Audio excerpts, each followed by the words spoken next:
दोस्तों, जब हमारे पास करने को कुछ नहीं होता है तब हमारे दिमाग में इस तरह के विचार आने लगते हैं, जैसे फोन देखना और घंटों तक मोबाइल में घुसे रहना, और भी ऐसे कई विचार जो हमारी लाइफ को बर्बाद करने में महत्वपूर्ण भूमिका निभाते हैं। ये सारी एक्टिविटीज करने से हम चिड़चिड़े हो जाते हैं और बात बात पर गुस्सा करना और बिना किसी रीजन के किसी पर भी चिल्ला देना, ये हमारी आदत के रूप में बदल जाता है। लेकिन ये सब कुछ हम जानबूझकर नहीं करते हैं और ये बात हम भी जानते हैं। ये लंबे समय तक खाली बैठे रहने का ही नतीजा है। हम सभी की जिंदगी में एक वक्त ऐसा आता है जब हमारे पास करने को कुछ नहीं होता है। अगर आपके साथ भी ऐसा ही चल रहा है तो मेरे दोस्त, इस दुनिया में आप अकेले नहीं हो जिसके साथ ये सब हो रहा है। 18 से 25 साल की उम्र के 70% लोग इस समस्या का सामना करते हैं और बहुत सारे लोग डिप्रेशन में चले जाते हैं और हार मानकर आत्महत्या कर लेते हैं। हमें इस बात को समझना चाहिए कि आपको खाली समय क्यों मिलता है।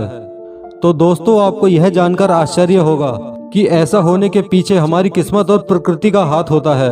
जी हाँ, ये सारा खेल यूनिवर्स का है। इस बात को समझाने के लिए मैं आपको एक कहानी सुनाता हूँ। हो सकता है आपने ये कहानी कहीं सुनी हो, लेकिन इस कहानी का मोरल और एंडिंग बिल्कुल अलग है और सीखने को बहुत कुछ है। एक बार एक लड़का जॉब के लिए इंटरव्यू देने जाता है। इंटरव्यू पूरा होने के बाद उससे बोला जाता है कि आप अपनी जीमेल आईडी बताइए और आपको जॉब का ज्वाइनिंग लेटर भेजा जाएगा। पर वो लड़का कहता है, सर मेरे पास ईमेल अकाउंट नहीं है। इस बात पर इंटरव्यू लेने वाला कहता है कि आज के टाइम में जिसके पास जीमेल अकाउंट नहीं है यानी वो बहुत पीछे है। हम ऐसे इंसान को जॉब नहीं दे सकते जो कि इतना पीछे है। यह हमारी कंपनी के लिए ठीक नहीं है। अब वो लड़का दुखी होकर वहां से चला जाता है। फिर घर बैठे बैठे उसके दिमाग में आता है, क्यों ना गांव से सब्जी खरीदकर शहर में बेची जाए। इस काम से कुछ तो कमाई होगी जिससे गुजारा चलेगा और लोग ताना भी नहीं मारेंगे। वो ऐसा ही करता है और देखता है कि इस काम में काफी प्रॉफिट है और शहर में रहने वाले लोग ताजा सब्जियां खरीदना चाहते हैं और वो वक्त के साथ साथ अपने काम को बढ़ाता जाता है। वह इस काम में इतनी तरक्की करता है कि वो कई लोगों को रोजगार देता है और खुद का बड़ा सुपरमार्केट खोल लेता है। दोस्तों, अगर इस लड़के को जॉब मिल जाती तो शायद आज ये उस ऑफिस में 20 या 25 हजार की नौकरी कर रहा होता, जहां की आज ये महीने के लाखों रुपए कमाने लगा। लेकिन किस्मत में कुछ और ही लिखा था। इसलिए दोस्तों, जब आपके पास करने को कुछ भी काम नहीं हो, कोई जॉब नहीं हो, तब ये समझ जाइए कि ये प्रकृति आपको कुछ बड़ा देना चाहती है। बस आपको उसके लिए सही कदम उठाने हैं। इसलिए जब आपके पास खाली समय हो तो उस समय को कुछ न कुछ नया सीखने में लगाना चाहिए।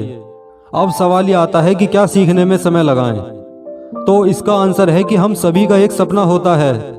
जैसे मेरा सपना है कि 1 साल में मुझे इस चैनल पर 1 लाख सब्सक्राइबर पूरे करने हैं, जबकि जब मैं ये वीडियो बना रहा हूँ तो सिर्फ मेरे चैनल पर 744 सब्सक्राइबर ही हैं। इसी तरह आपका भी कोई ना कोई सपना जरूर होगा, जैसे कोई नया बिजनेस शुरू करना या किसी जॉब को हासिल करना। तो जो भी आप करना चाहते हो, अपने खाली समय में उसकी नॉलेज लेनी चाहिए। उन लोगों के बारे में पढ़ना चाहिए जो उस फील्ड में मास्टर हैं। जितना हो सके हमें जानकारी हासिल करनी चाहिए। यकीन मानिए, ये सारी चीजें आपके दिमाग में एक जादू की तरह काम करेंगी। आप जब एक गोल चुनकर उसके पीछे लग जाओगे तो आपके दिमाग में बुरे विचार आना अपने आप बंद हो जाएंगे। और जब आप अपने लक्ष्य को लेकर सीरियस हो जाओगे तो पूरा ब्रह्मांड आपकी मदद करेगा। शायद ही कोई ऐसा इंसान होगा जो लॉ ऑफ अट्रैक्शन के बारे में नहीं जानता होगा। ये वही पावर है। इसलिए दोस्तों, खाली समय को अपने जीवन को बदलने में इस्तेमाल करिए, ना कि उसको बर्बाद करने में। जितना हो सके अपने सपनों को पूरा करने की कोशिश कीजिए। अभी हालात ठीक ना होने की वजह से कुछ कर नहीं पा रहे हो तो उसके बारे में पढ़िए, जितना हो सके जानकारी हासिल कीजिए, उनको जीना शुरू कीजिए। आज अगर आपने अपने सपनों को पूरा करने के लिए काम नहीं किया तो कल दूसरों के सपनों को पूरा करने के लिए काम करना पड़ेगा। मैं यही दुआ करता हूँ कि आप जीवन में सब कुछ हासिल करो जो आप चाहते हो। और आप मेरे चैनल को सब्सक्राइब जरूर कर लीजिए, क्योंकि मैं आपके लिए ऐसी ही वीडियो लाता रहूँगा जो आपको आपके लक्ष्य तक पहुँचाने में मददगार साबित हो।